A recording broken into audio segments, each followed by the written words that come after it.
नमस्कार दोस्तों, आज की वीडियो में आपका बहुत बहुत स्वागत है। ये वीडियो है आज की हम जो ये वीडियो बनाने जा रहे हैं, इसके वीडियो का मकसद क्या है कि आपको एक उपाय बताने जा रहे हैं। अगर आपके कार्य बिना वजह, बिना बात के हर काम में विघ्न आते जाएं, रुकावटें आती जाएं, बार बार कामों में रुकावटें, कोई भी काम करने जा रहे हो उसी में रुकावटें, कुछ भी छोटा से छोटा और बड़े से बड़ा काम, हर काम में रुकावटें रुकावटें रुकावटें। आप कई लोगों के जीवन में ऐसा बहुत रहता है और वो परेशान हो जाते हैं, वो एकदम फ्रस्ट्रेटेड हो जाते हैं कि कई बार हमारे पास लोग आते हैं, वो कहते हैं पंडित जी बहुत ज़्यादा फ्रस्ट्रेटेड हो गया हूँ, है ना। ऐसी स्थिति में परेशान हो जाता है आदमी। तो आज का हमारा जो प्रयोग हम बताने जा रहे हैं, ये बहुत ही अनुभूत प्रयोग है, बहुत ही जबरदस्त प्रयोग है रुके हुए कामों को गति देने के लिए और किसी भी तरह के विघ्न बाधाओं का नाश करने के लिए। गणेश जी का प्रयोग है। कहते हैं विघ्न हरण मंगल करण श्री गणपति महाराज, प्रथम निमंत्रण आपको पूर्ण करियो काज। आपने सुना होगा, देखा होगा, सर्व मंगल मांगल्ये शिवे सर्वार्थ साधिके शरण्ये त्र्यंबके गौरी नारायणी नमोस्तुते। गणेश और गौरी, इसकी सबसे पहले पूजा इसीलिए होती है। गणेश और गौरी हर कर्म से विघ्नों का नाश करने वाले हैं। कहते हैं वक्रतुंड महाकाय सूर्य कोटि समप्रभा निर्विघ्नम कुरु मे देव सर्व कार्येषु सर्वदा। सभी कार्यों में से विघ्नों का, विघ्नहर्ता बोला जाता है, गणनायक बोला जाता है, विघ्नों का नाश करने वाला बोला जाता है। तो आज का ये प्रयोग क्या है कि आपको एक मूर्ति लेके आनी है गणेश जी की। चाहे आप वो मिट्टी की ले सकते हो मूर्ति, आप आजकल जो पीओपी की मूर्ति आ रही हैं, पत्थर की ले सकते हो, चांदी की बनवा सकते हो, वो आपकी इच्छा है। वो आप अपने सामर्थ्य अनुसार कोई भी मूर्ति बना सकते हैं। आपने एक मूर्ति लेनी है गणेश जी की, उसमें उनकी जो सूंड है वो दाईं तरफ घूमी होनी चाहिए, बाईं तरफ नहीं होनी चाहिए। दाएं हाथ पे, मतलब जो गणेश जी का, जैसे गणेश जी का जो दायां हाथ है उसकी तरफ ही सूंड घूमी होनी चाहिए, यानी दाईं तरफ घूमी हुई सूंड वाली मूर्ति लेनी है गणेश जी की।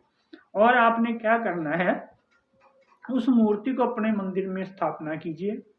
मंदिर में स्थापना करके उस मूर्ति पे आप रोज सुबह नहा धो के पूजा पाठ करते समय रोज सुबह उस मूर्ति पे आप एक सुपारी, एक लौंग, एक इलायची, थोड़ी सी दूर्बा, घास, मीठा, चावल, ये चीजें आप चढ़ाओ। रोज एक कुछ बर्तन रख लो या कुछ अपना दोना वगैरह रख लो, उसमें रोज ये सामान आपने चढ़ाना है। तो 7 दिन में आपके पास सारा सामान हो जाएगा साथ साथ। तो उसके बाद आपने 7 दिन बाद बाकी सुपारी को छोड़ के और सारे सामान को छोड़ के सिर्फ लौंग इलायची चढ़ानी है। लौंग इलायची आपने 43 दिन तक चढ़ानी है। लेकिन क्या आपको उसके लिए 43 दिन वेट करना पड़ेगा? नहीं। आप 7वें दिन के बाद से कहीं भी जा रहे हो तो वहां से एक सुपारी उठा के अपने साथ लेके जाओ। तो जब भी आप वो सुपारी अपने साथ लेके जाओ, तो अगर आपका जैसे कोई बहुत महत्वपूर्ण कार्य पे जा रहे हो और सुपारी अपने साथ ले गए और आपका काम हो गया, उसको वहीं उस सुपारी को जल प्रवाह कर दो। आपके पास फिर 6 सुपारियां रहेगी, यानी आपके 7 काम के लिए वो 7 सुपारियां हैं। वो 7 सुपारियां आपके 7 काम बनाएंगी। लौंग इलायची को दूध में, चाय में डाल के पी जाओ या खा जाओ उसको। दूर्वा वगैरह बाकी सब कुछ जल प्रवाह, 43वें दिन सब कुछ जल प्रवाह कर दो। तो पहले तो ये आप छोटा प्रयोग करके देखो, अगर आपको अच्छा लगा तो मूर्ति आपके पास रहेगी ही। फिर आप 43 सुपारियां रोज सुपारी भी चढ़ा सकते हो। कहने का मतलब ये आपका रेगुलर प्रयोग आप कर सकते हो। 43 दिन बाद एक बार बंद कर दिया करो, उसका मतलब एक छोड़ दिया करो, जल प्रवाह कर दिया करो सामान, फिर दोबारा से शुरू कर दिया करो। क्योंकि अगर हम रेगुलर कुछ करते हैं तो उसमें उतना इफेक्ट नहीं होता, क्योंकि हमारे हिंदू धर्म में आवाहन भी होता है, बुलाना भी होता है और विसर्जन भी जरूरी होता है, भेजना भी जरूरी होता है। तो अगर आप इसकी साइकोलॉजी देखो कि हमारा जो धर्म है, सनातन धर्म, वो भगवान को भी सिर पे नहीं बिठाता, उनको भी बुलाता है और भेज देता है। तो जैसे अगर हम किसी चीज को अपने सिर पे ज्यादा बिठाएंगे तो हम कट्टरता आ जाएगी, कट्टरता आने में हम नुकसानदायक हो जाएंगे समाज के लिए।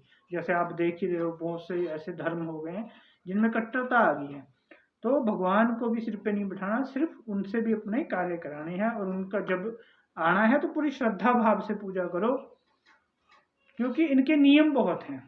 ये नहीं कि आप नहीं बैठा सकते, गणेश और लक्ष्मी और सरस्वती को तो आप हमेशा अपने घर में रख सकते हो, लेकिन फिर अगर आप नियम से उनकी पूजा करोगे तो नियम बड़े सख्त हैं, अगर आप कहीं भी फिर गलती हो जाती है तो दिक्कत रहती है, तो इसलिए एक पर्टिकुलर टाइम के लिए आप नियम ले सकते हैं। तो दोस्तों ये थी आज की वीडियो, जरूर बताना कैसी लगी, और इसको अपना के इसको करके फिर भी बताना कि आपको उपाय का कितना असर हुआ। जय माता दी दोस्तों, जय मां बगलामुखी।